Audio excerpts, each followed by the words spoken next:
Season 3 episode 8 start होता है और ये फ्लैशबैक का सीन हमें दिखाया गया है। सॉल और उसका फ्रेंड हमेशा फ्रॉड करते हैं। सॉल के फादर का जो ओल्ड शॉप होता है जो अब बंद हो चुका होता है, वहाँ वो दोनों आए हुए होते हैं। सॉल ने वहाँ एंटीक जो कॉइन्स होते हैं उन्हें छिपाया होता है। कॉइन की ट्रिक हमने पहले भी देखी है। फिर वो कॉइन लेने के लिए वो वहाँ आए हुए होते हैं। सॉल का फ्रेंड उसे बोलता है कि तुम्हारे फादर का ये बहुत ही अच्छा प्लेस था, ये सेल हो गया, ये बहुत ही दुख की बात है।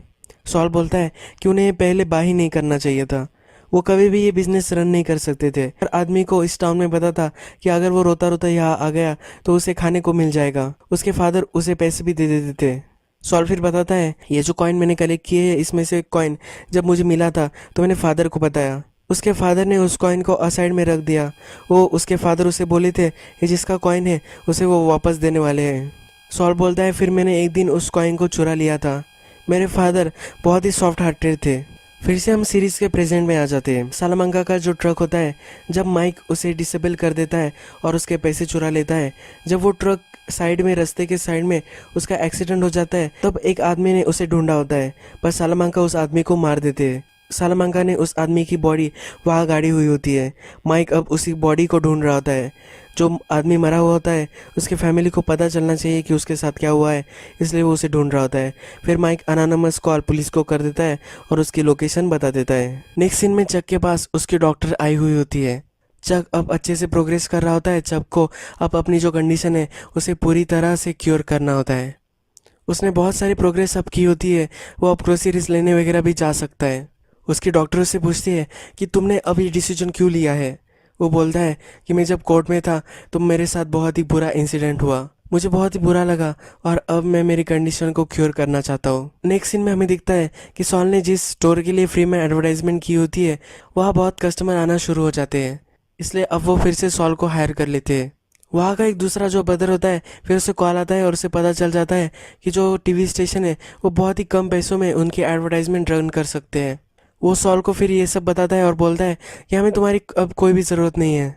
सॉल बोलता है कि जो एडवर्टाइजमेंट तुम अब रन करोगे वो एडवर्टाइजमेंट मैंने बनाई है, उसमें राइट्स मेरे हैं, तो तुम ये यूज़ नहीं कर सकते। सॉल को वो पहले एडवर्टाइजमेंट के पैसे देने वाले होते, पर सॉल ये सब अब बोलता है तो अब वो उसे पैसे नहीं देने वाले होते।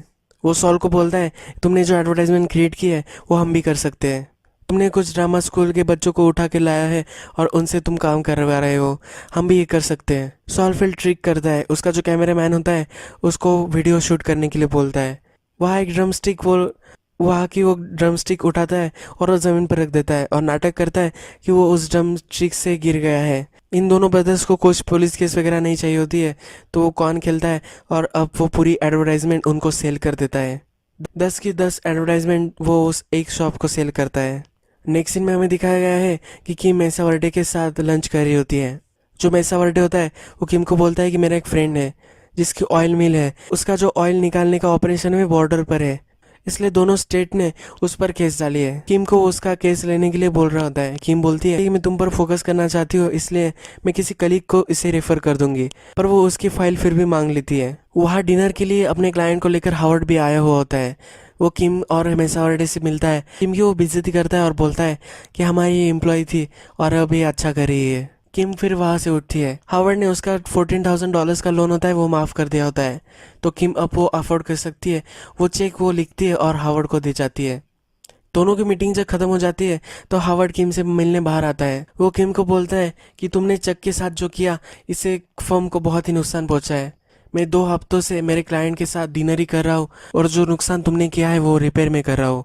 किम बोलती है ये मैंने कुछ भी गलत नहीं किया, जो सब चीज़ें जैसी थी वैसे मैंने रिप्रेजेंट की है। हावर्ड किम ने उसे जो चेक दिया होता है वो फाड़ देता है। नेक्स्ट सीन में हमें चक एक सुपरमार्केट में आया हुआ दिखता है। वहाँ बहुत सारे रेफ्रिजरेटर्स, बहुत सारे इलेक्ट्रिसिटी होती है। उसे तकलीफ होती है फिर भी वहाँ जाकर वो शॉपिंग करता है। वो टॉलरेंस बना रहा होता है। किम अपने ऑफिस में होती है। सॉल भी अपने ऑफिस में गिटार बजा रहा होता है। सॉल जमीन पर लेट कर वो गिटार बजा रहा होता है क्योंकि उसे अब पीठ का दर्द हो रहा होता है। वो प्रीवियस सीन में हमें गिरता हुआ दिखा था। किम उसकी हालत देखकर उसे बोलती है कि अगर तुम ये सब ऑफिस के पैसे पे नहीं कर सकते तो मत करो, मैं कुछ महीनों तक इस ऑफिस को चला सकती हूँ। सॉल को स्ट्रेस आ रहा होता है, ये सब वो देखती है इसलिए वो ये सब ऑफर कर रही होती है। सॉल बोलता है कि मुझे कुछ भी ज़रूरत नहीं है। सॉल उसे पैसे दे देता है। किम फिर मेसा वर्डे का जो फ्रेंड होता है उसके डॉक्यूमेंट्स देखती है।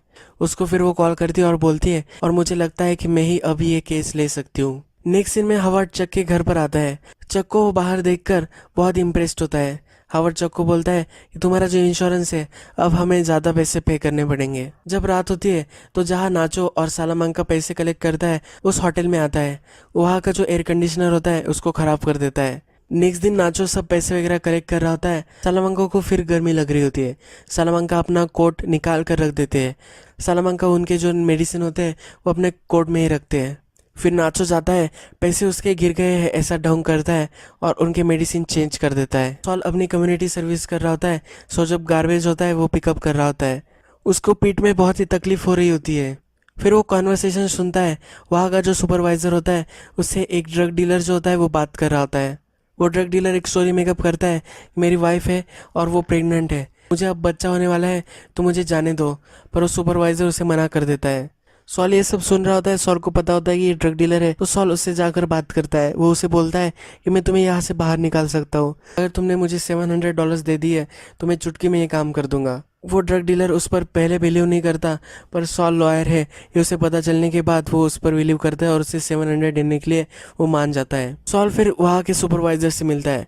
वो बोलता है कि तुम ये जो कर रहे हो मैं तुम पर केस डाल सकता हूँ। तुमने अभी अभी एक आदमी को उसकी प्रेग्नेंट बीवी से मिलने के लिए मना कर दिया है। अगर मैंने तुम्हारे खिलाफ केस कर दी तो तुम तुम्हारा जॉब लॉस कर सकते हो, तुम्हें जेल में भी जाना पड़ सकता है। ये सब तो बाद में आएगा, पर तुम्हें बहुत सारे साल तक केस लड़ना पड़ेगा।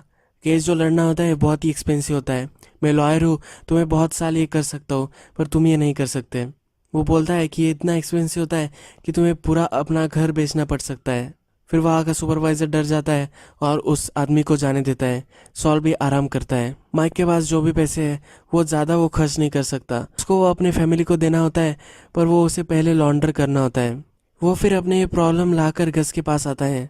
माइक गस को बोलता है, लॉस पोलोस तुमने होटल खोला है ये इसी पर्पज़ के लिए है कि तुम अपना मनी लॉन्डर कर सको, तो ये तुम मुझे भी हेल्प कर सकते हो। गस बोलता है कि ये प्रॉब्लम हो सकता है पर फिर भी मैं तुम्हें हेल्प करूँगा। माइक उसे 20% देने के लिए तैयार होता है। गस उसे बोलता है कि मैं तुम्हारी फैमिली से पैसे नहीं लूँगा। यही एपिसोड ख़त्म हो जाता है।